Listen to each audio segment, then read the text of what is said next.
एक बंद करा, बहुत पढ़ ली है। धरा अब एक सवाल पूछब ओकर उत्तर बतावत जे। ठीक है गुरुजी पूछे। बतावा ताजमहल कहाँ स्थित बा? आगरा में तो। आगरा में? हाँ। तू बतावा कहाँ ताजमहल बना बा? आगरा में। पागल हाथ, आगरा में ना, दिल्ली में बा। नहीं गुरुजी आगरा में बा। ताजमहल दिल्ली में बा। नहीं गुरुजी तू हमें सबके गलत पढ़ावता है।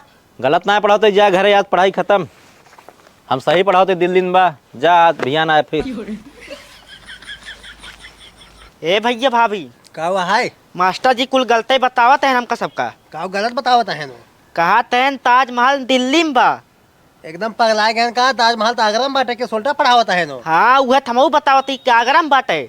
रुका अब्बा जाते हम स्कूल में बतावत है का। हाँ जाए बतावे। हाँ चला तो। मास्टर साहब नमस्कार। नमस्कार। अच्छा तू ही बतावा, एकदम पगला गया का भब कहाँ है हमारे भाइयों कोल्टा पढ़ावत बाटा है? का उल्टा पढ़ाए ही? अरे तू कहा बाटा ताजमहल दिल्ली में बाटे जवन तू आगरा में बा है। आज गजब दौड़े चला है और रहन लेके 3 महीने से हम भेजते है फीस जमा करावा, फीस जमा करावा, तब ना है फीस जमा करे।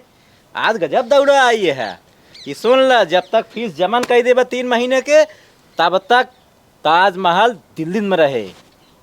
आगरा तब आयु जब फीस जमा कर देबा। ये का हुआ था गुरुजी? ऐसे ही पढ़ाई है, फीस देबू न ऐसे पढ़ाई होए। चला हो जा।